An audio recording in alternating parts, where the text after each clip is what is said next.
Lideramos el camino de la opinión pública y buscamos que la cultura del debate alcance consensos y soluciones a los problemas de nuestro país.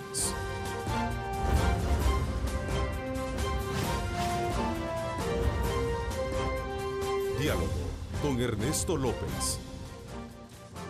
¿Qué tal? ¿Cómo están? Un placer enorme saludarles a ustedes en este lunes 19 de junio de 2017.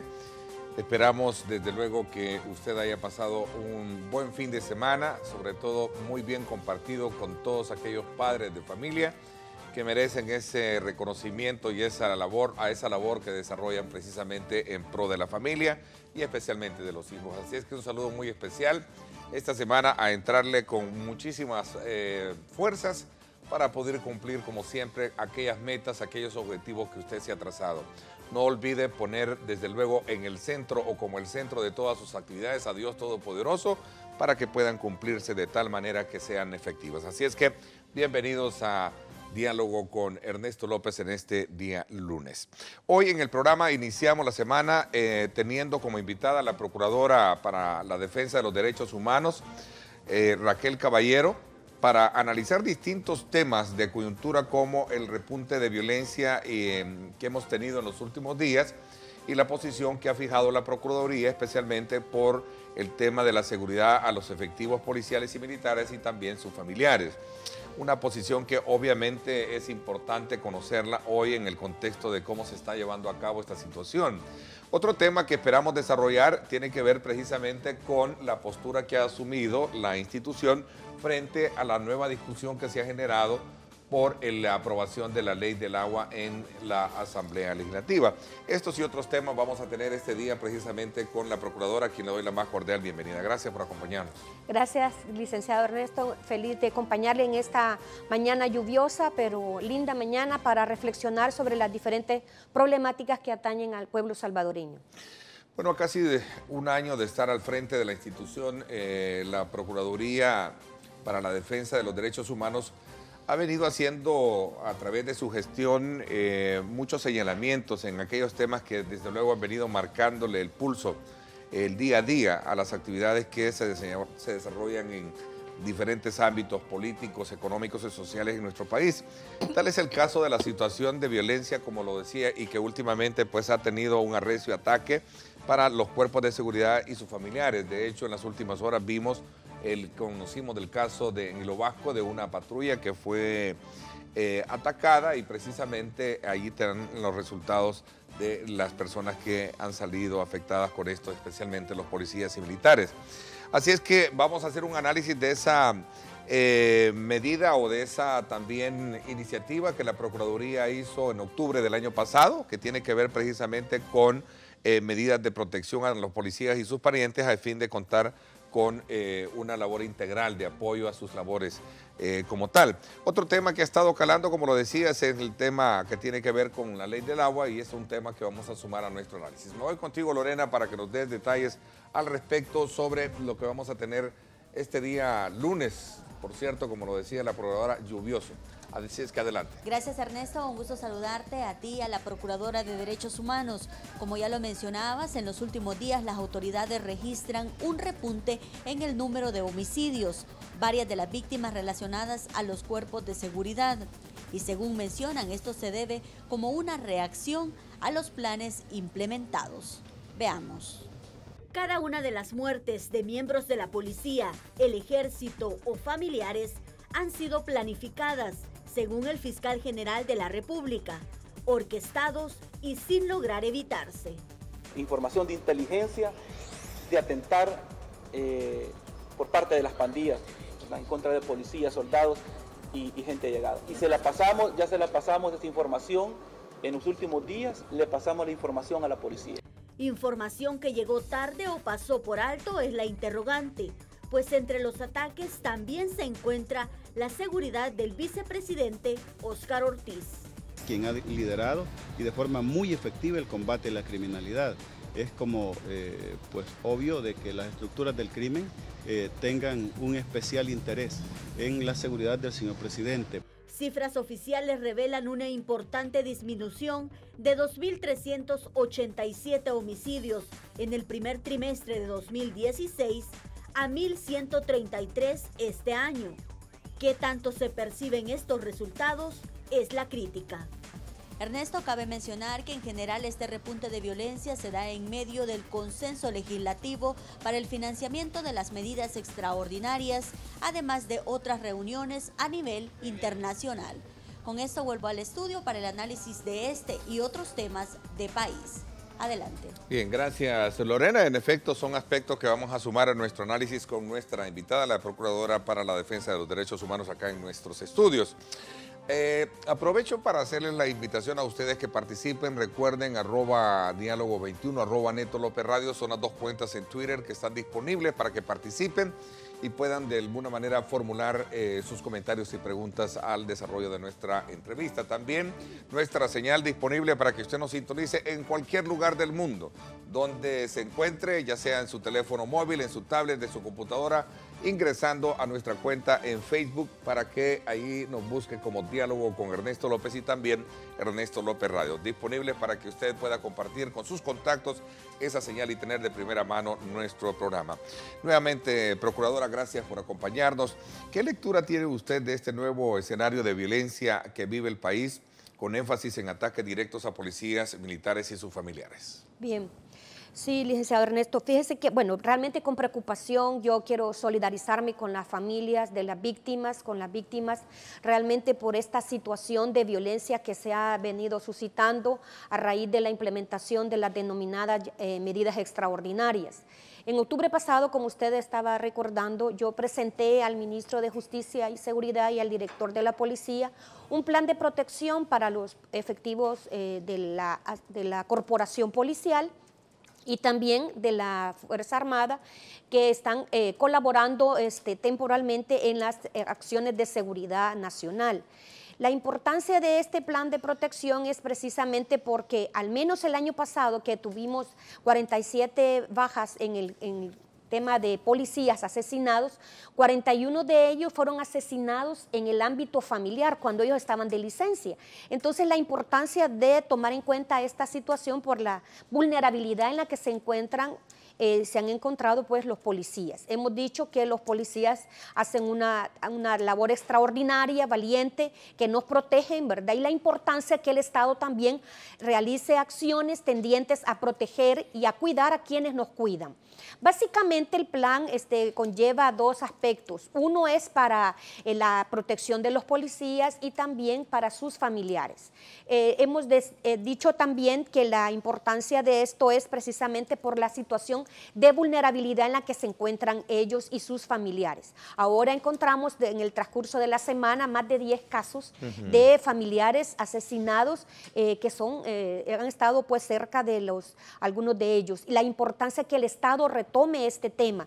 Yo ya pedí una reunión con el ministro Ramírez Landaverde, y para darle seguimiento a esta propuesta y a ver qué acciones se han implementado a favor de la protección de los policías. Estamos claros también que en un Estado de Derecho la labor que realiza la policía de protección, de seguridad a la población. También hemos mencionado la importancia de la preparación psicológica de los policías, además de la preparación táctica. Es importante también la dignificación de la labor policial. Esto conlleva no solamente la dignificación laboral, lleva también el aspecto, digamos así, las mejoras salariales, las mejores condiciones para los policías.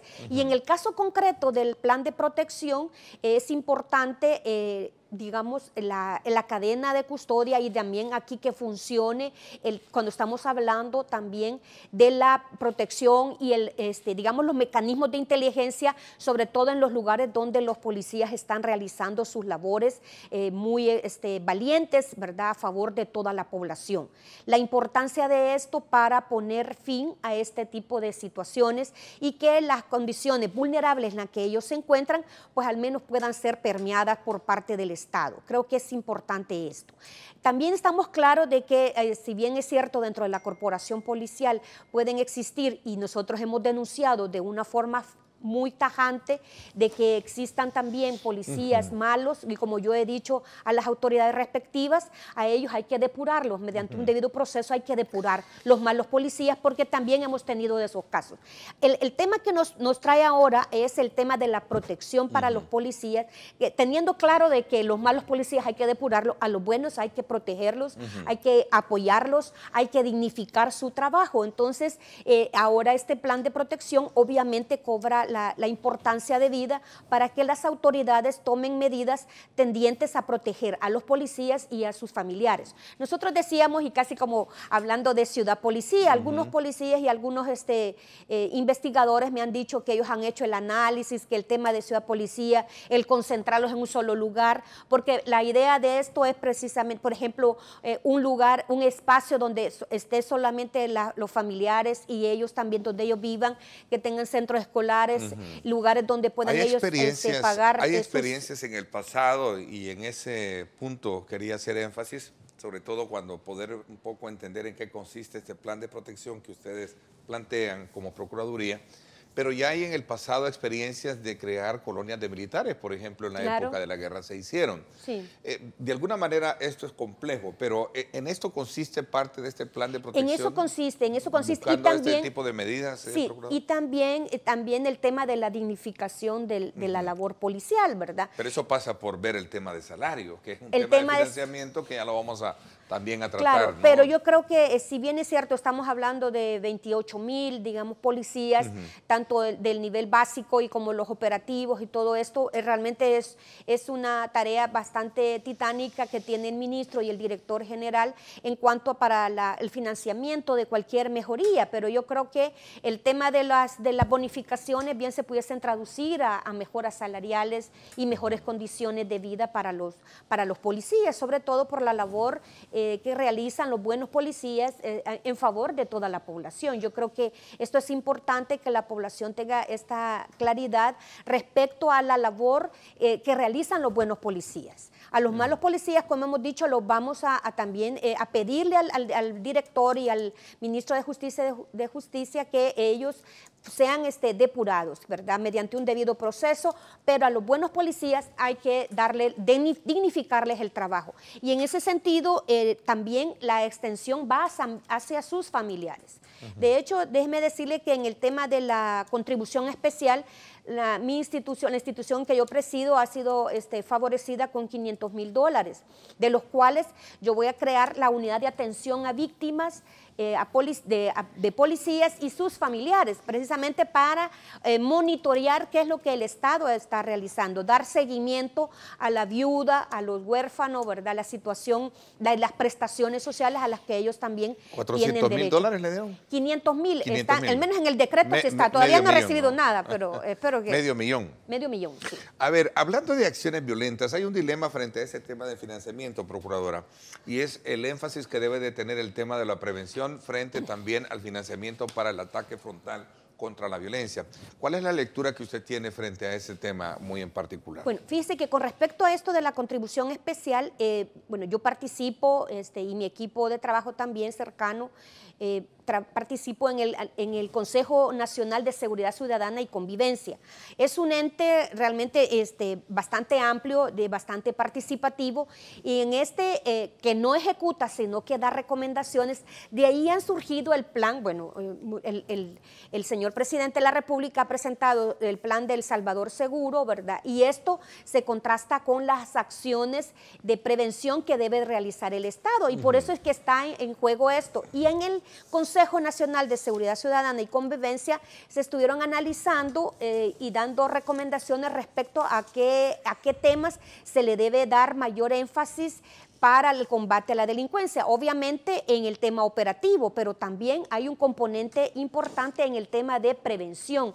Y creo que eso es lo que más se va también en el tema del Gabinete de Seguridad, va más en el tema de la prevención. Entonces, desde esa perspectiva, las instituciones que hemos sido beneficiadas, acciones concretas sobre el tema de seguridad y sobre el tema de prevención. Entonces, por eso tiene esa coherencia, ¿verdad? Digamos, la contribución atribución especial para cada una de las instituciones que desarrollamos, pues en mi caso el mandato constitucional que me ha sido conferido de velar por el respeto y garantía de los derechos humanos de todas las personas en El Salvador, tendientes a prevenir, ¿verdad? Prevenir violaciones. ¿Hay algún factor en particular que haya estudiado la Procuraduría por el cual se haya generado y se haya hecho este disparo de las estadísticas de muertes, de homicidios y de ataques particularmente efectivos militares? ¿Hay algún factor, algún indicador que tenga la Procuraduría? Sí, lo que sucede es que, bueno, aquí también hay el tema del término de venganza, está claro, ¿verdad? Está claro que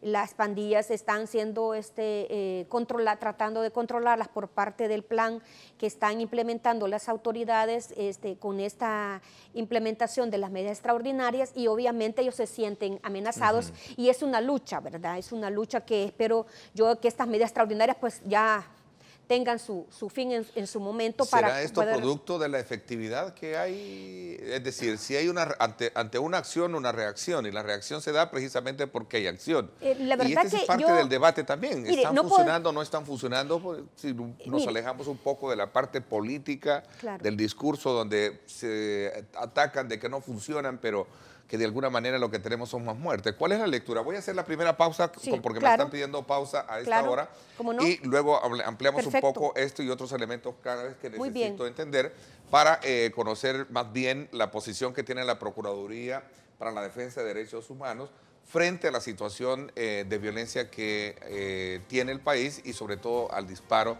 de ataques y homicidios contra efectivos policiales y militares y sus familiares. Vamos a la pausa, no me cambie, regresamos. Claro que sí, definitivamente.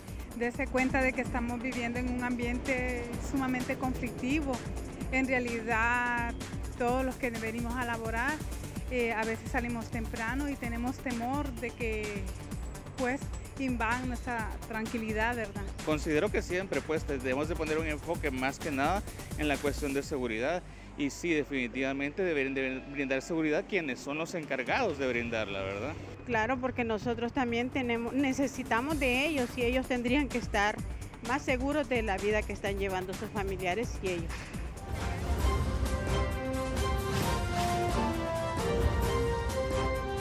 Diálogo con Ernesto López.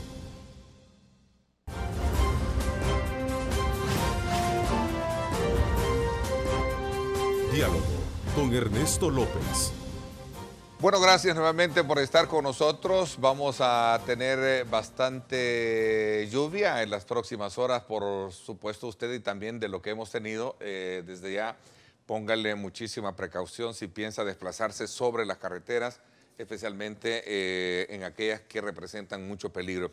Antes de continuar conversando con la Procuradora para la Defensa de los Derechos Humanos, Raquel Caballero, quiero decirles que en Pollo Campestre cumplimos 30 años disfrutando el sabor y el orgullo de ser salvadoreños. Pollo Campestre, como a ti te gusta. Bueno, gracias nuevamente por estar con nosotros. Decía que el factor de golpe y choque es una muestra de reacción de los grupos delincuenciales contra las autoridades. Resulta de que vamos a hacer una evaluación desde la perspectiva que ustedes tienen sobre este tema muy en particular. Es decir, en el discurso político se cree que no hay resultados, ¿no? Y que esto es producto de lo ineficiente o del fracaso de las medidas de seguridad que se han implementado. ¿Cuál es la lectura que usted tiene al respecto? Bueno, yo creo que realmente hay que irnos a las estadísticas, ¿verdad? Hay que irnos a las estadísticas. Si bien es cierto, no hay una integralidad todavía, que creo que es importante y es uno de los retos que tiene el Gabinete de Seguridad, el tema de la integralidad de las diferentes problemáticas que atañen a los diferentes grupos y sectores de nuestra sociedad. Pero en el tema de los homicidios sí se ha dado una reducción importante, ¿verdad? En las extorsiones eso está pendiente. Lo que sí se ha disparado es en el tema de violencia sexual en contra de niñas y adolescentes, ¿verdad? La persistencia todavía en estos temas. Por eso hablamos de la integralidad. Creo que este es un tema que se debe abordar tomando en cuenta las diferentes problemáticas que los sectores tienen dentro de la vida nacional. Entonces, creo yo que el tema de los homicidios y el tema de también las bajas en los... O el repunte de violencia en particular en seguridad pública, usted me decía de que esto es producto también de un hecho vengativo, producto del golpe que está recibiendo. Definitivamente. El tema del auge delincuencial. Definitivamente. ¿Significa que se está haciendo lo correcto? Bueno, yo tal vez no quisiera catalogar entre esto y lo otro. Lo que sí veo yo que hay el repunte obviamente puede obedecer a la actuación estatal, que no ha sido inactiva, todo lo contrario. Se han ido implementando el plan del Salvador Seguro y también en el tema de la implementación de las medidas extraordinarias, el cerrar la comunicación y las señales telefónicas desde los penales, creo que eso ha sido importante. O sea, ¿verdad? a su juicio las medidas han funcionado. En ese término sí, Hay algunos temas que todavía están allí pendientes. Yo estoy terminando de revisar un informe sobre el impacto de las medidas extraordinarias en la población y muchos de los temas son en el tema penitenciario, ¿verdad? El aspecto penitenciario. Creo que ahí está un poquito la debilidad. Pero lo que estamos hablando es en la situación de que el cortar la señal en la perimetral, en los centros penales, eso ha sido muy efectivo. Eso ha sido muy efectivo, ¿verdad? El tema dentro de los recintos penitenciarios, eso es un tema que hay que hablarlo. Y yo no me quisiera adelantar porque no quiero adelantar el informe, ¿verdad? Pero en su momento, pues, con gusto lo compartimos. ¿Hay mucho de qué hablar ahí, a su criterio, solo en términos generales? Sí, yo creo que sí, porque nosotros hemos, la Procuraduría, y en base al mandato constitucional es la institución que tenemos, pues, entrada a cualquier penal a cualquier hora, incluyendo a los penales que son destinatarios de las medidas. Entonces nosotros, dentro de la estructura organizativa de mi institución, tenemos una Procuraduría Adjunta que da los lineamientos y también el personal operativo, el Departamento de Verificación Penitenciaria, que también hace visitas frecuentes, periódicas, sistemáticas a los centros penales, y algunos cambios hemos ido logrando. Ok, regresemos de nuevo al tema para ir un poco ordenados en esto. Usted dice de que toda esta, digamos, acción violenta que se ha generado contra familiares de policías y militares es producto también de ese golpe que recibe de parte de la autoridad. Por eso yo hacía énfasis, a su criterio entonces está funcionando la política o las medidas impulsadas por el Ejecutivo. Por ejemplo, imagínese usted el tema de la discusión que se generó sobre el uso del gorro pasamontañas como una especie de prohibición. ¿Cuál es la posición que usted tiene? Dada la coyuntura actual, en cuanto a esto del impacto de las medidas, obviamente las reacciones se ven claras, ¿verdad? Que es reactiva este tema el apunte de los homicidios. En cuanto al tema del uso del gorro Navarone, yo considero que aquí la prioridad debe ser la seguridad de los policías. Dada la condición de vulnerabilidad, y ellos están realmente para proteger, para cuidar a la población, ¿verdad? Porque eso es lo que a mí me interesa, la seguridad de toda la población. Ellos están para eso. Entonces, dada la coyuntura y dada la problemática y digamos la condición vulnerable en la que ellos se encuentran, la prioridad es proteger a los policías. Entonces, yo sí estoy de acuerdo en que se use el gorro. Obviamente hay mecanismos de control, porque también se nos puede ir para el otro lado, ¿verdad? Y no se trata de eso, no se trata de actuar en impunidad. Por ejemplo, que las autoridades garanticen el uso del ONI de forma visible. Entonces dice, son policías porque traen el ONI visible y yo puedo identificar y no va a ser alguna actuación, se cubre para proteger su vida, su integridad, pero deja visible su ONI para decir que este funcionario, digamos este funcionario público, este operador, el policía, va a actuar conforme a la ley, ¿verdad? Si va a ser un operativo, obviamente no van a llegar con guantes ¿verdad? Y con guantes de seda, mire mi muchachito, lo vamos a capturar. No, ¿verdad? No estamos hablando de eso tampoco, pero sí cuando hacen estas actuaciones, obviamente es para proteger su identidad y también dada la situación en la vulnerabilidad en la que ellos se encuentran. Entonces nosotros hemos dicho que es importante en esto darle prioridad a la seguridad del policía. Hay en esto un debate que se centra sobre el tema de ocultar identidades para poder cometer fechorías. Usted ha sido muy, digamos, enfática en señalar a un año de su gestión y criticar algunas situaciones donde se cometen violaciones en los procesos policiales. ¿Cuál es el avance que ha tenido esto? Porque la pregunta quizás más concreta sería, bueno, ¿existen grupos de exterminio o no en el país? Bueno, en las reuniones que yo he tenido, desde la primera reunión que he tenido con el director de la policía y con el ministro de Justicia y Seguridad, y déjeme decirle que han sido muchas, yo he llegado a sus oficinas y estoy por llegar a la oficina del ministro de Justicia y Seguridad, y ellos han llegado a la institución, que dicho sea de paso, es histórico, porque en mi institución, al menos desde que yo llegué en el 2001, nunca había visto tanta afluencia de funcionarios de primer nivel llegando a la institución a presentar informes en base a las recomendaciones que les hemos dado. Esto es en base al mandato, ¿verdad?, constitucional que me ha sido conferido. Entonces, desde las primeras reuniones que yo he tenido, ellos han manifestado que ellos han identificado grupos de exterminio, pero que ellos ya han controlado las situaciones, como el caso de San Blas, el caso de Panchimalco y otros. San Miguel nosotros, también, ¿verdad? San Miguel también, definitivamente. Y yo he identificado algunos casos bien concretos que los hemos ido trabajando y mencionándole tanto al director como al ministro de Justicia y Seguridad, sobre todo para que se actúe con transparencia y también para que se vaya depurando la corporación policial, porque para mí realizan un trabajo extraordinario, un trabajo valiente los policías, entonces no pueden estar manchados de malas actuaciones, ¿verdad? Por eso yo les he dicho a ellos que ellos deben colaborar en las investigaciones cuando los señalamientos sean de casos de arbitrariedades por parte de algunos efectivos también de la Fuerza Armada, ¿verdad? Y policías. Es decir, cuando las actuaciones sean al margen de la ley, cuando hay abuso del poder, en algunos casos que nosotros hemos señalado muy puntualmente. En marzo yo presenté también un caso bien concreto de ejecución extralegal y entonces de esos casos nos referimos, ¿verdad? Una investigación interna y que se facilite la información para que el fiscal general, que es al que le corresponde la investigación de los delitos, actúe, ¿verdad? Y en base a la colaboración que también la policía y el director y las autoridades del Gabinete de Seguridad puedan brindar.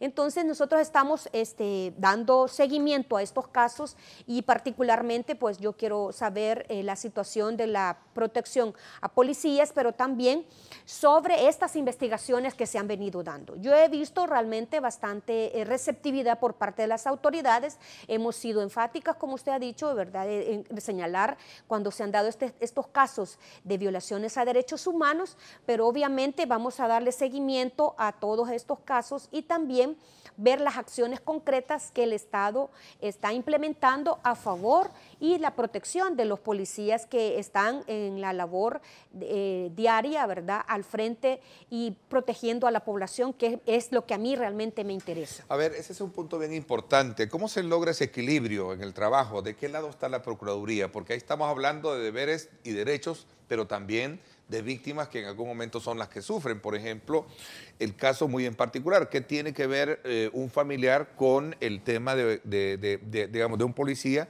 tener que ser asesinado precisamente, digamos, sin armas, sin poder defenderse? Claro, totalmente, ¿no? Realmente está en una condición bastante vulnerable. Por eso es que decíamos que es importante y urgente e impostergable la implementación de un plan de protección a favor de los policías y de sus familiares por la situación vulnerable en la que se encuentran. Nosotros vamos, bueno, desde mi perspectiva y en base al mandato constitucional que me ha sido conferido, estoy a favor de las víctimas, a favor de la población que se encuentre, que el Estado se considere que sus derechos han sido conculcados por parte de instituciones del Estado. En particular, cuando se trata de abusos de autoridad, cuando se trata de excesos, cuando se trata de arbitrariedades por parte de la corporación policial, nosotros hemos hecho los señalamientos, pero también hay que ver todos los aspectos. Por un lado, como decíamos al inicio, la dignificación del trabajo policial, pero también en la otra posición bastante firme,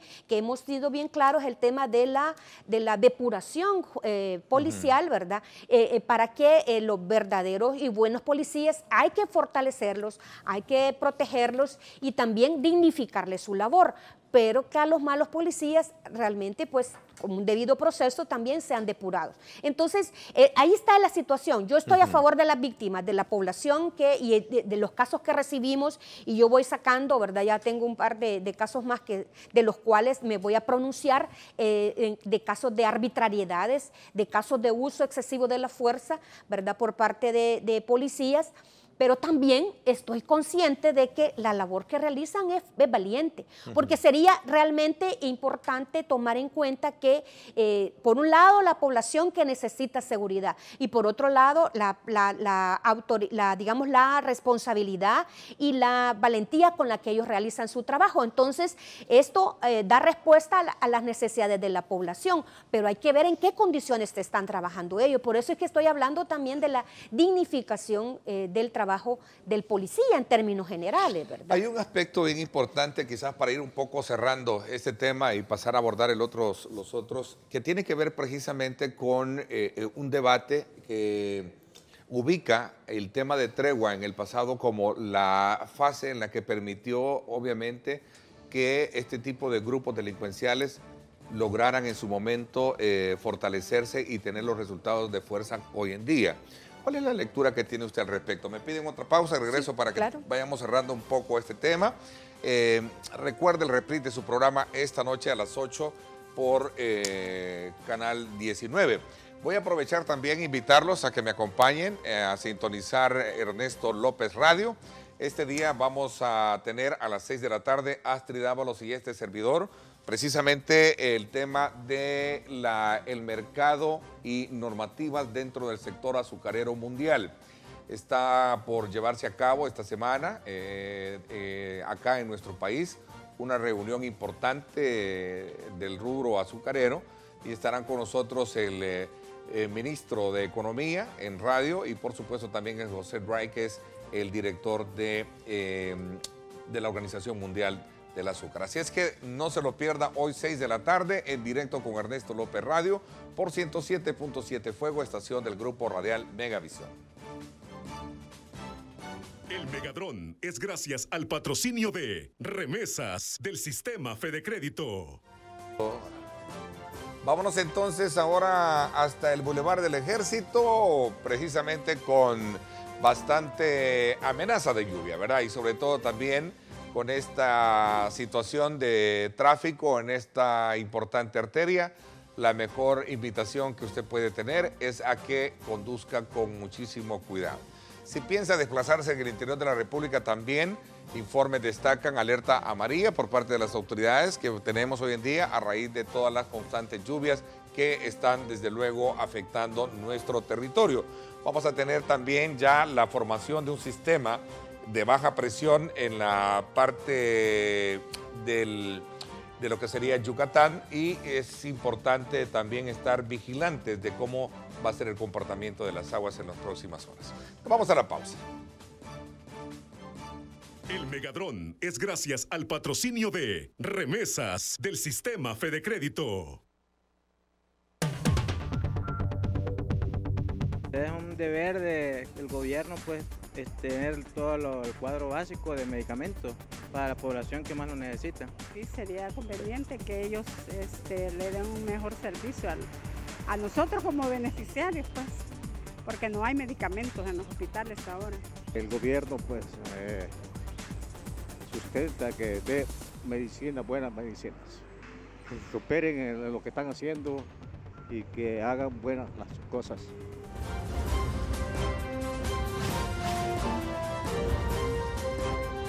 Diálogo con Ernesto López.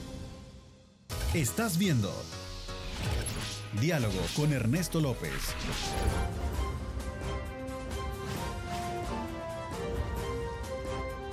Diálogo con Ernesto López. Gracias nuevamente por estar con nosotros. Vamos a ir cerrando un poco este ciclo del tema que nos hemos entretenido un poco. Solo el tema de la tregua, incluso con el énfasis a un proceso judicial donde se está procesando a varios implicados en ello. ¿Cuál es la lectura que tiene? Y más aún cuando hay quienes sostienen, y particularmente la Fiscalía, que producto de todo el problema que tenemos hoy en día fue a causa de haber permitido esa tregua a la cual incluso considera de cochinada. ¿Cuál es su lectura? Bueno, mire, para mí que debe funcionar la institucionalidad. Se inició una investigación, yo no voy a obstruir el trabajo de investigación que está realizando el fiscal, y obviamente tiene que funcionar la institucionalidad y en los casos que se judicialicen y los que se logre ventilar y probar.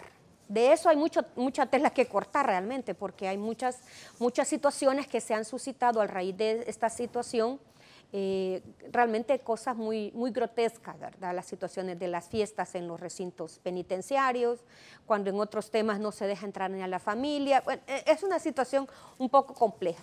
Yo realmente estaría como observadora esperando que termine esta investigación y deducir responsabilidades en torno a este tema.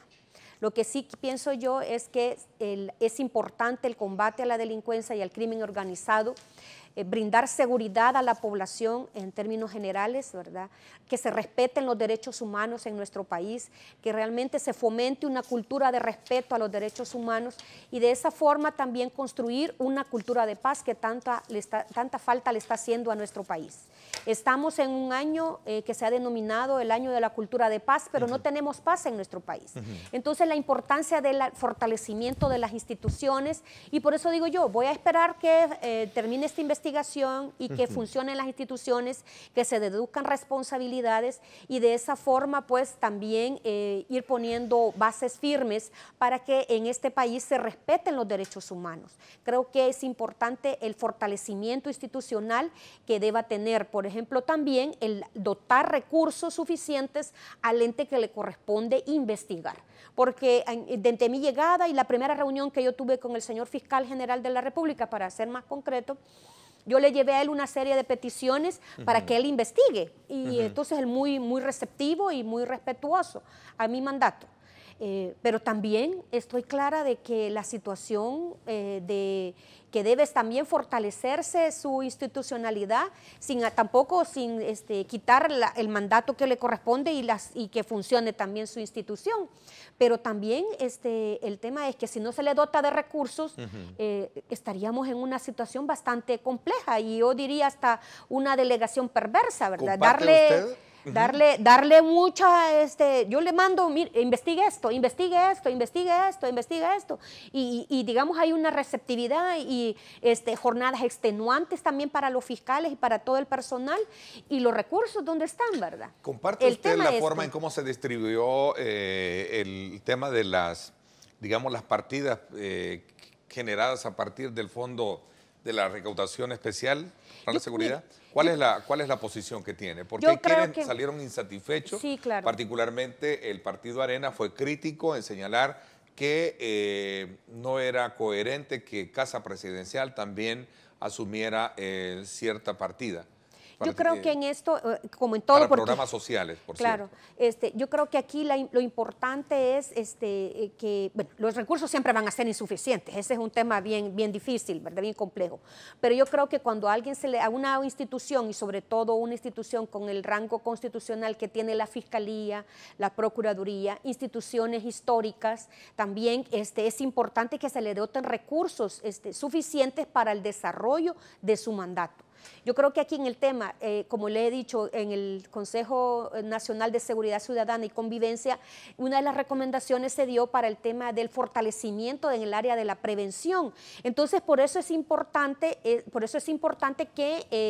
se tome en cuenta esta situación. Y bueno, ahora que traen a la cuenta el tema de la reducción del presupuesto institucional de la Procuraduría. Veamos cómo quedó. Según esta lámina, hubo una reducción. 2 reducciones he tenido. En el presupuesto que fue aprobado en los principios del año, me redujeron un porcentaje bastante considerable, casi $600,000. Y luego me fue reducido $300,000, casi $1 millón de reducido. Entonces, con una institución, con un mandato constitucional tan importante como el que tiene la persona titular de la Procuraduría para la Defensa de los Derechos Humanos, realmente esto es insuficiente. Es insuficiente. No digamos también otras instituciones que tienen que ver también con el tema del mandato constitucional de la investigación de los delitos, de todas estas situaciones. Es importante que se le fortalezca también el presupuesto para no caer en una situación de falta de recursos y con un trabajo inmenso que tienen actualmente la Fiscalía. Porque yo voy a seguir diciéndole al fiscal, señor fiscal, también aquí están otros casos, de violaciones a derechos humanos que usted debe investigar. Entonces es importante porque si no, ¿qué lectura se da? ¿Verdad? ¿Qué mensaje da el Estado cuando reduce presupuestos y qué mensaje da el Estado cuando aumenta a otros rubros y no a los rubros que considero que es importante que se tomen en cuenta? A ver, si hay una reducción en el presupuesto, como lo vemos en esa lámina, y ahora con esta partida que da de la contribución especial, que me decía que lo va a destinar para oficinas. Es que lo que sucede es que este es el presupuesto de gastos corrientes y digamos, el presupuesto institucional. Esta partida, digamos, esto que viene de la contribución especial, no tiene nada que ver con el presupuesto de la institución. Yo no lo puedo ocupar para pagar el agua, para pagar la luz, ¿me entiende? Tienen que ser acciones que tengan que ver solo con seguridad. No puedo utilizarlo para otro fin. Pero me decía que lo va a ocupar mire, voy a crear la Procuraduría Adjunta para la Defensa del Derecho a la Información, Anticorrupción y Transparencia. De esos casos tengo muchos y entonces necesitaba concentrar esfuerzos y personal especializado. Y entonces este es un tema, es una unidad que vamos a crear. Y el personal operativo, ¿verdad? Que va a trabajar junto con y va a tener como contrapartes tanto a la sección de probidad y obviamente Fiscalía para contribuir a que realmente aquí se respeten el tema de la transparencia, creo que es importante. También vamos a crear la unidad de atención de víctimas, de policías y sus familiares y víctimas en general, ¿verdad? Porque son de los casos que también llegan a diario y no contamos con un equipo multidisciplinario para el abordaje de estas situaciones. Y también, como el año pasado yo fomenté la campaña Cultura de Paz, vamos a crear una unidad para fomentar una cultura de paz en nuestro país. Entonces vamos a crear esta unidad, bueno, con 3 personas, no da para más, solo son 500,000, ¿verdad? Entonces haciendo ahí, estirando y haciendo milagros, ¿verdad? Vamos a lograr esto, pero creo que si bien es cierto, viene a fortalecer el trabajo, pero los gastos corrientes están todavía pendientes. Yo le he hecho una petición y quiero aprovechar al señor presidente de la República muy respetuosamente que dote de recursos a la institución de los gastos que tenemos ya corrientes para que sea fortalecido, ¿verdad? Nuestro presupuesto institucional. Entiendo que ya está en la Dirección General de Presupuesto la propuesta que yo presenté, entonces espero que en los próximos días pues sea aprobado y de esta forma pues nosotros tener esos recursos. Ok, a ver, hablando de otros temas y haciendo una evaluación del trabajo que usted ha tenido en este casi primer año ya de gobierno, ¿no? Tenemos de estar al frente ya de la voy a Procuraduría. cumplir 10 meses, el día 22 voy a cumplir 10 meses. Casi marcado en eso. A ver, hubo una reunión hablando de aspectos electorales. Hubo una reunión con la cúpula de los partidos para poder ser partícipe o observadores de las elecciones internas, ¿cierto? Sí, bueno, tenemos, convocamos a todos los institutos políticos que llegaron, todos los representantes de todos los institutos políticos y presentamos 5 aspectos. Uno, el tema de las elecciones internas. Otro es el plan de observación electoral que la Procuraduría siempre ha montado con mi equipo de trabajo y mi adjunta de Derechos Civiles y Políticos que va a liderar también todo el observatorio electoral que hacemos antes, durante y después, ¿verdad? Y además que ahora voy a contar con otra Procuraduría adjunta. Ya van a ser 8 personas, ¿verdad?, que van a estar al frente de la institución. Entonces, hemos hablado sobre esto y hemos hablado también del proceso electoral, como hemos dicho, acciones antes, durante y después, porque luego el escrutinio final. Y también garantizar al menos el 30% de participación de las mujeres en las elecciones internas. Entonces, ayer inició el Instituto Político Gana e iniciaron sus elecciones en Santa Ana y en Sonsonate. El próximo domingo domingo tengo entendido que va a ser aquí en San Salvador y vamos a estar monitoreando cómo se desarrollan las elecciones internas para verificar algunos puntos y les hemos dicho a ellas qué son los aspectos que vamos a evaluar, y uno de ellos es el tema de la participación política de las mujeres, ¿verdad? Al menos lo que dice la ley de partidos políticos, que sin entrar en el examen constitucional, porque la Constitución dice que todos somos iguales y resulta que ahí habla del 30% de participación de las mujeres. No hay paridad, no hay igualdad, pero bueno, entonces al menos eso que se garantice, ¿verdad? Hay otro aspecto que me gustaría conocer, cuál es la lectura, cuál es la posición que tiene una vez que la Procuraduría ha asumido, digamos, esa interés de estar presente en estos procesos de elección interna con respecto a aquellas candidaturas que están siendo hasta cierto punto no tomadas en consideración en el proceso. Veamos el caso de San Miguel, muy en particular, donde tuvo que recurrir una persona que buscaba participar como candidato a alcalde por esa cabecera, tuvo que recurrir al Tribunal Supremo Electoral. Entiendo que ya hay una admisión de su recurso y entiendo que se va a someter. El caso de Arena, que lo conocimos este fin de semana con el doctor Contreras, que prácticamente fue sancionado, fue apartado para no participar como candidato a la alcaldía de San Salvador en competencia con el diputado Ernesto Meis. ¿Cuál es la posición que tiene la procuradora frente a esos derechos? Y seguramente vendrán otros, ¿no? Claro, mire, nosotros estamos abiertos a cualquier denuncia, porque de eso, dicho sea de paso, eso parte de lo que hablamos con todos los partidos políticos fue precisamente eso. Nosotros estamos abiertos a cualquier denuncia cuando los mismos candidatos o las mismas personas se consideren que sus institutos políticos están vulnerando sus derechos, ¿verdad? Entonces vamos a recibir las denuncias y darle el trámite que corresponde y dar los pronunciamientos que corresponden de acuerdo a nuestra Constitución, los tratados internacionales y obviamente las leyes electorales que están vigentes en nuestro país. Vamos a darle seguimiento a este y muchos otros casos más, ¿verdad? En los eventos pasados nosotros siempre hemos dado cobertura, claro, como este nuevo panorama que nos da en el nuevo proceso electoral por las reformas que se han dado tanto a la ley de partidos políticos como también del producto de las sentencias de la Sala de lo Constitucional en algunos ámbitos, que en el tema sobre todo de las JRB, que va a ser mucho más, como van a ser plurales y no partidarias, entonces cómo se van a integrar. Entonces el trabajo de la Procuraduría pues va a estar enmarcado en todo esto y nosotros estamos pues abiertos, el equipo nuestro, mi Procuradora Adjunta de Derechos Civiles, Roselena Ramos, que es la que va a liderar esto, y también el jefe del Departamento de Derechos Políticos, René Pérez, que van a estar al frente de todo el observatorio electoral y obviamente las denuncias que se puedan dar sobre estos casos, ¿verdad? Vamos a conocer y vamos a darle trámite como corresponda estos y otros casos, y cualquier persona que sienta conculcados sus derechos políticos, pues que se aboquen a la Procuraduría. A nivel nacional tenemos en cada departamento, tenemos una delegación departamental, y aquí en sede central, pues en el Departamento de Derechos Políticos y obviamente en la Junta de Derechos Civiles y Políticos, que también vamos a llevar a cabo todo este proceso, ¿verdad? Y vamos a tomar en cuenta estas posiciones. Obviamente, pues no puedo adelantarme qué es lo que vamos a analizar en esto, pero sí decirles que estamos receptivos y esperando pues que todos los procesos se lleven a cabo con transparencia. Y uno de los temas también, el quinto tema que hablamos con ellos, fue el tema de que sean elecciones transparentes y no violentas, y que también que las propuestas de los partidos políticos sean tendientes a resolver los diferentes problemas de las personas a nivel nacional, que sean propositivos, ¿verdad? No queremos una campaña que descalifique al otro, no queremos campaña que desacredite al otro, sino que sean campañas con propuestas concretas para resolver los diferentes problemas de la población.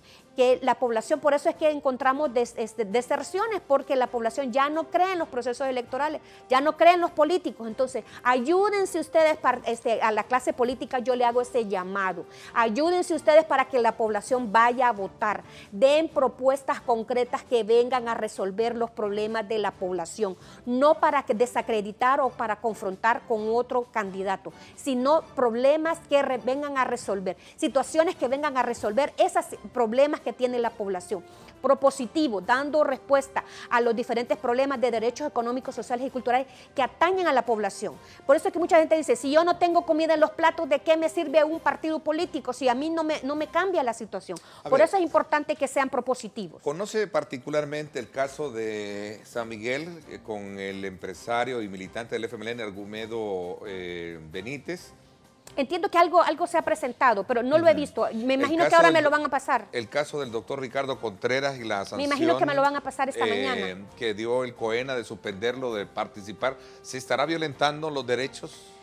Bueno, habría que ver. Yo mire, como aquí hay que oír ambas partes, ¿verdad? Para sacar una conclusión y que nadie se sienta descalificado. Por eso es que hemos dicho que las elecciones deben ser transparentes y también no violentas, ¿verdad? Y que no se descalifique a personas solo por el hecho de querer participar, porque el tema es esto, y entonces uno dice, ya estamos en campaña, cuando empezamos a escuchar en los medios, empezamos a escuchar situaciones que vengan a desacreditar a unas personas, o hay una campaña sistemática en contra de X personas que viene a dar, digamos, quiere participar en un evento electoral. Las cúpulas o las dirigencias de los partidos no deben de dar una sola bandera de salida a un candidato, deben abrir los procesos. Claro, porque mire, esto debe ser un ejercicio democrático, por eso es que nosotros decimos que para el evento electoral debe ser una fiesta nacional, una fiesta democrática en la que puedan participar no solamente... ¿Qué alcances puede tener la Procuraduría frente a fijar una posición de respeto a esos derechos políticos que debe de tener cualquier candidato en un partido político? Definitivamente, porque nosotros como velamos por la garantía y el respeto a los derechos humanos, tengo competencia para dar recomendaciones sobre esto, definitivamente, y por eso es que quiero conocer, yo esta mañana pues voy a recibir estos documentos y voy a revisarlos y voy a pronunciarme al respecto. Y por supuesto que el mandato constitucional que me ha sido conferido tiene competencias para emitir opiniones y también dar recomendaciones tendientes a respetar los derechos humanos de todas las personas en El Salvador. Y más aún si entiendo de que en esa reunión donde se convocaron a la dirigencia de los partidos hubo un compromiso de ellos de aceptarlos a ustedes como observadores de los procesos. No, definitivamente. De hecho, ya me reuní ya tuve la primera reunión con el Pleno del Tribunal Supremo Electoral para también enmarcar y coordinar el proceso electoral en cuanto a nosotros como observadores, qué es lo que ellos van a hacer, y le hemos presentado nuestro observatorio electoral, que va a llevar más o menos esos elementos, el tema de las elecciones internas, que vamos a monitorear y verificar, y particularmente pues directamente voy a participar yo en el proceso de verificación que está realizando mi equipo de trabajo, ¿verdad? Vamos a monitorear a nivel nacional, precisamente para ver si no se violentan derechos de particulares que quieran optar para algún cargo público, que es un derecho, ¿verdad? Ok, me voy a la pausa comercial. Derecho al agua. Vamos a hablar precisamente de este tema del agua, que a raíz de un posible acuerdo entre ciertos partidos políticos de derecha, a excepción del FMLN, que ha cuestionado la iniciativa de aprobar una ley de agua en la Asamblea Legislativa. Vamos a hablar de ello, qué posición tiene, porque entiendo que ya sentó postura al respecto. Claro. Y vamos a conocer la posición frente a lo que podría ser una inminente aprobación de una ley de agua, pero no concursante en este caso, de algunos sectores en particular. Claro. Interesados. Vamos a la pausa, gracias por estar con nosotros.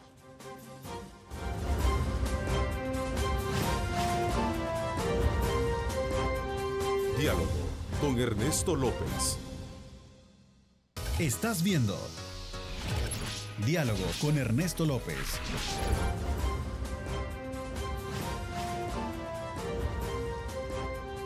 Diálogo con Ernesto López.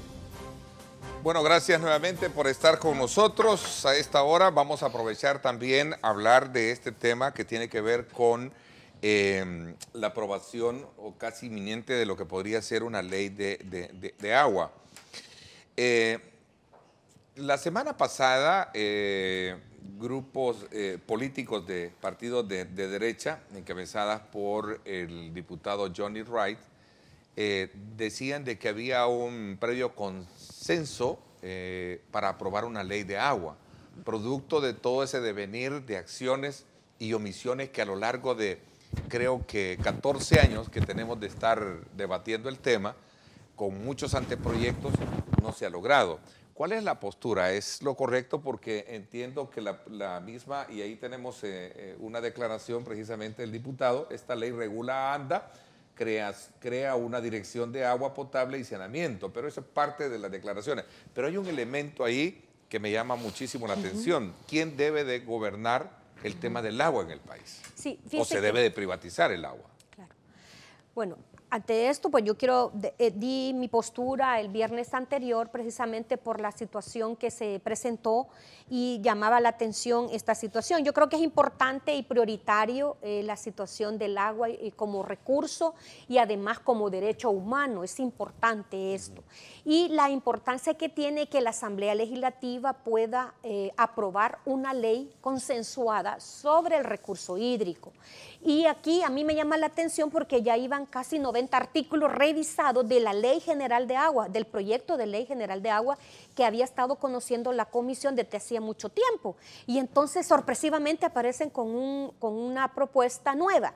Bueno, si la propuesta nueva trae elementos que puedan ser importantes para la población en general, que garantice el recurso, el saneamiento y también sobre todo el abastecimiento del recurso, enhorabuena, pero si no, creo que sería un retroceso.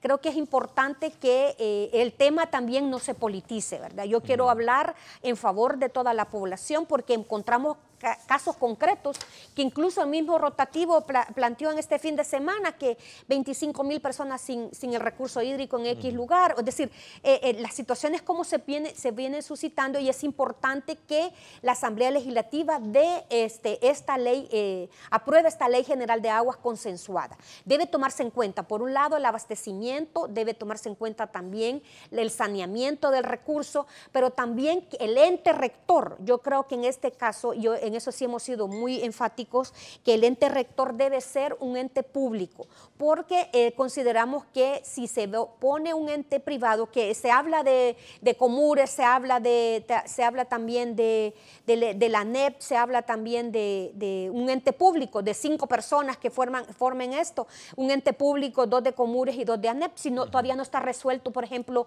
un conflicto que hay entre Comures, no está resuelta una situación allí, ¿cómo es posible que esto se lleve a cabo? Creo que es importante que se tome en cuenta a las organizaciones de la sociedad civil y esto no quiere decir que yo me voy a prestar a ningún manejo mediático, político alrededor del tema. Yo estoy hablando con la seriedad que el tema requiere. Entonces es importante que la Asamblea le dé respuesta a la población referente a la protección del recurso hídrico. Creo que sería un retroceso si se intentara privatizar el recurso hídrico. Entonces, por eso hemos dado un pronunciamiento claro respecto a esto, sobre la importancia que tiene de la aprobación con prontitud de un marco normativo que que realmente sea respuesta a las necesidades de la población y sobre todo que se tome en cuenta. Cuando se fue aprobada la ley contra la minería metálica, nosotros aplaudimos y felicitamos a la Comisión de Medio Ambiente porque tomaron en cuenta la posición de las organizaciones de la sociedad civil, ¿verdad? Que han venido manejando el tema por muchos años. Ahora, con el tema de del recurso hídrico, yo también hago ese llamado a la Comisión de Medio Ambiente. Bueno, he pedido una audiencia a la Comisión precisamente para dar mi postura sobre este aspecto, pero hago un llamado para que se tome en cuenta a la población civil, a las organizaciones de la sociedad civil que han venido trabajando por más de 10 años sobre este tema. No un manejo político del tema. Hago ese llamado, no un manejo político del tema, sino que se apruebe una ley general de aguas. Ya estaba consensuado casi 90 artículos, que se continúe en ese proceso. Si la nueva propuesta trae nuevos elementos y si no también que se tome con seriedad el tema, ¿verdad? Yo creo que esto es importante, la población necesita respuesta y estamos ante un proceso electoral y estas situaciones pues pueden venirse reflejadas, ¿verdad? Yo creo que es importante que la Asamblea Legislativa retome la posición de las organizaciones de la sociedad civil precisamente para dar esa respuesta a la población, dar el recurso hídrico, tanto, es decir, el abastecimiento y el saneamiento. Y creo yo que es importante que se dote de este recurso a la población. No podemos permitir que sea un ente privado el que manipule el tema agua. ¿Saben por qué? Hay una situación bien clara y yo como Institución Nacional de Derechos Humanos he recibido también muchas denuncias acerca de la explotación del recurso. Muchas familias se quedan sin el recurso por el tema de las embotelladoras, ya decirlo bien concretamente, el tema de la explotación que hacen muchos muchas embotelladoras por las concesiones que se les dan o el abuso que se pueda dar a esto. Y entonces, si tenemos un ente rector privado, entonces esto no abona al suministro a favor de la población.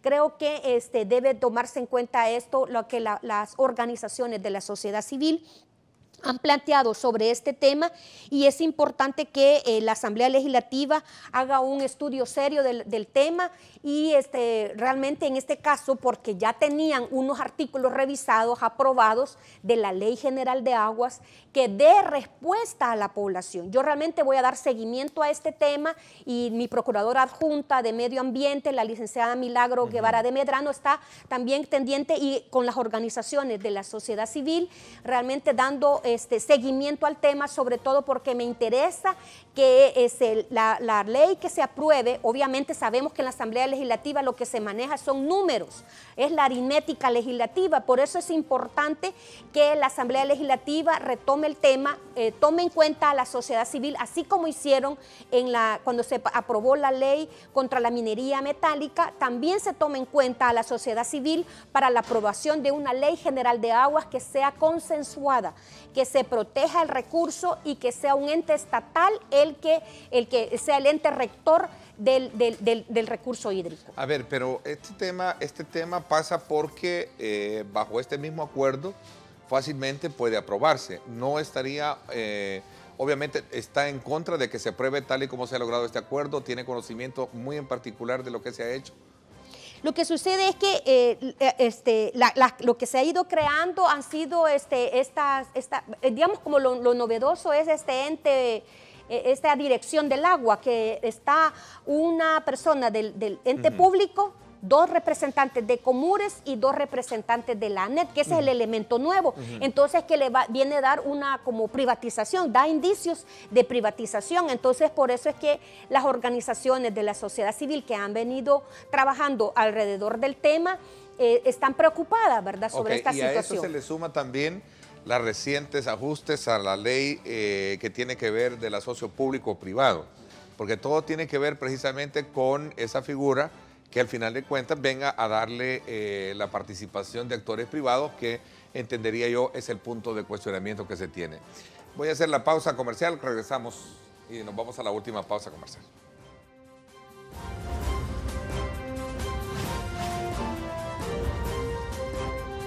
Diálogo con Ernesto López. El futuro es imaginar, es pensar en grande. Prepárate hoy, estudia en la UFG y amplía tus oportunidades. UFG, tecnología, innovación y calidad. Bueno, gracias. A propósito, hablando de agua en San Pedro Perulopán, se conoció este día, lo publica uno de nuestros matutinos, que una comunidad que administra un tema del agua, pues ha tenido que incrementar la cuota de cobro. Ahí dice, grupos extorsionan a comunidad por agua. $5,000 es el monto, dice, que deben de pagar, dice, esta comunidad precisamente para operar con el agua. Hablando del agua. Bueno, yo creo que esa es la situación. Mire, es un conflicto realmente la problemática del agua, porque obviamente es un bien valioso, ¿verdad? Definitivamente, como se decía cuando se aprobó la ley contra la minería metálica, se decía que realmente el valor que tiene el recurso hídrico y la importancia también aquí de la integralidad de las instituciones del Estado, de tal manera que las acciones de seguridad también vayan tendientes a controlar los territorios, porque por este tipo de situaciones que se vienen presentando, ¿verdad? El control de territorios para evitar el tema de las extorsiones. Por eso es importante que funcionen las instituciones y el gabinete de seguridad para controlar los territorios en esta zona, por los efectos que tiene, como en este caso. Entonces es importante que esta situación, esta problemática del agua se resuelva.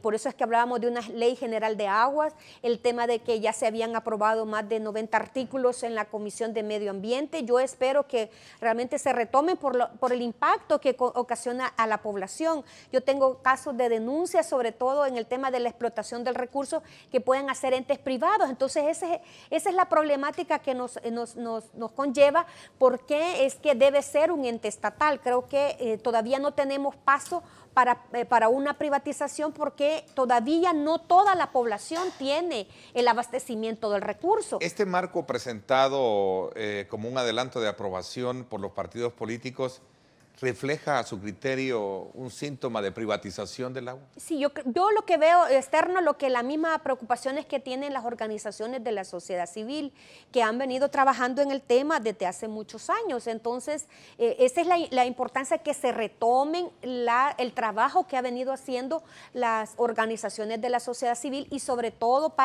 en beneficio de toda la población. Creo que no tenemos condiciones para un proceso de privatización. Aparentemente no lo es, pero podría dar, y esa es la preocupación. Y entonces yo me sumo a esa preocupación y realmente hago ese llamado a la Asamblea Legislativa para que se apruebe, se analice todos estos elementos y que se apruebe una ley general de aguas consensuada, y que se tome en cuenta estas preocupaciones de la población, los aportes que las organizaciones de la sociedad civil puedan dar en torno al tema. Sin embargo, el diputado Johnny Rice publicó en una declaración emitida por el periódico Diario El Mundo que nadie está contemplando privatizar el agua, procuradora.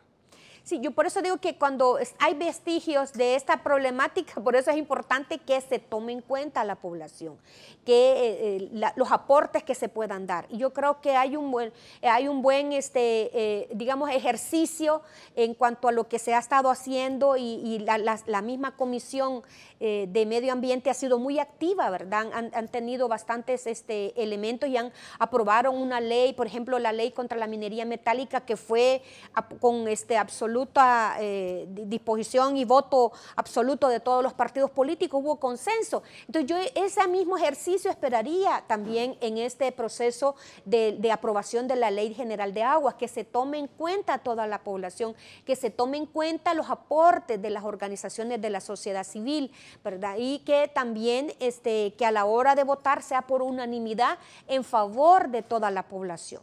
Creo que son elementos que se deben tomar en cuenta. Yo he pedido ya una reunión en la Comisión de Medio Ambiente, y voy a ampliar esto sobre todo por las preocupaciones que tengo en cuanto a las denuncias que he recibido respecto a la explotación del recurso. Y por eso es que si ponemos entes privados, puede dar paso para que el siguiente paso, un paso más, sea una privatización. Y esos son los peligros en los que quisiéramos evitar, porque eso podría ser contraproducente, sobre todo porque hay mucha población todavía a nivel nacional que no goza del recurso hídrico. Y entonces, si se privatizara o si fuesen tendientes a ese proceso, tal vez el objetivo ahorita no sea ese, pero si se da un paso más, podría dar paso a esto. Aprovecho estos minutos que nos quedan para hablar de su visita que se dio en el marco del tercer año de gobierno, de la celebración o conmemoración de los 3 años de gobierno del presidente Salvador Sánchez Serén, y las críticas que generaron los sindicatos de trabajadores y también médicos frente a la escasez de medicina en los hospitales.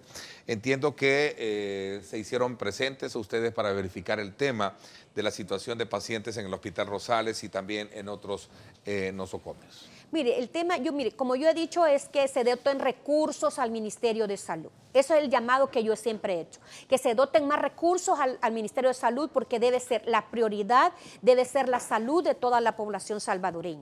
Hay un tremendo reto respecto a esto, porque nosotros, bueno, el procurador adjunto que cuando hizo, y mi personal también hizo verificaciones en algunos hospitales, y vamos a seguirlo haciendo, monitoreando, porque una cosa es el deber ser y otra cosa es lo que en la realidad pasa. Es decir, yo estoy consciente y apruebo y aplaudo la reforma de salud que menciona la ministra Violeta, pero que esa reforma de salud se llegue a los centros hospitalarios, que esa reforma de salud llegue a las unidades de emergencia de toda la red hospitalaria, de los 30 hospitales a nivel nacional. Creo que es importante que se retome las recomendaciones que da la Procuraduría, tendientes al abastecimiento de medicamentos y tendientes también a la atención con calidad y calidez a los pacientes y pacientes que llegan a la red hospitalaria.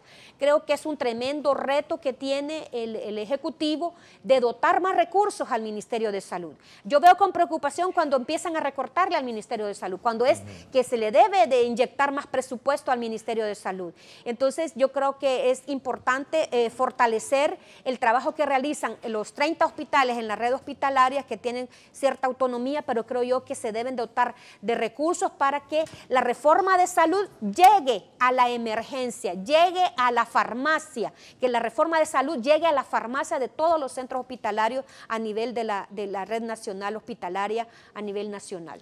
Ahora, este tema pasa por comprender que el país tiene un problema fiscal fuerte, ¿no?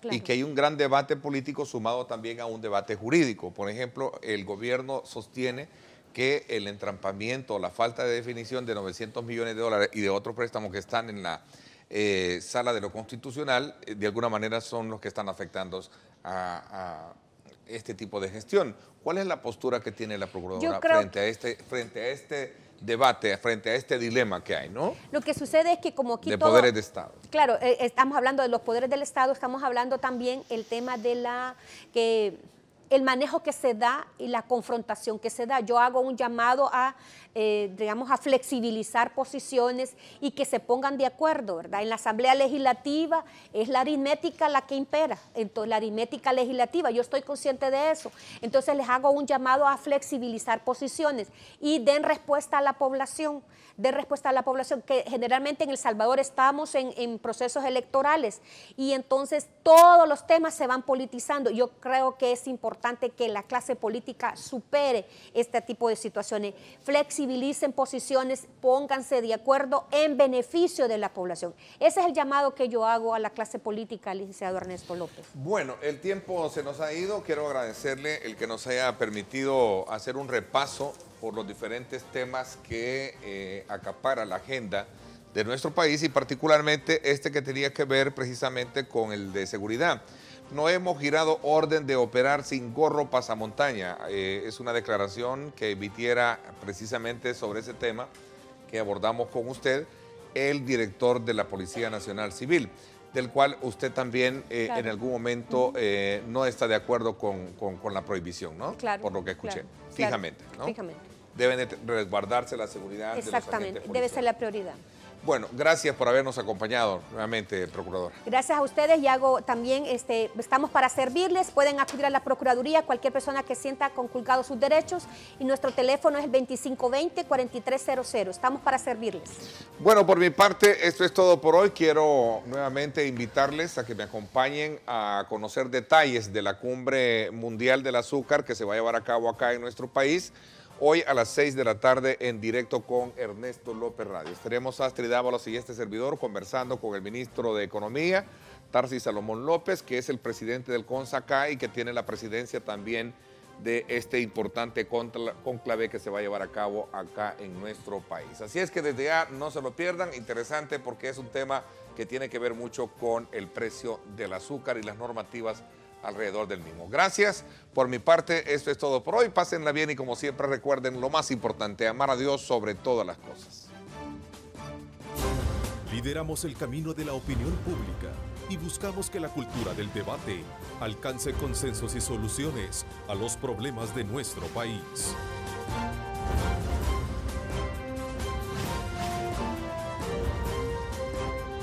Diálogo con Ernesto López.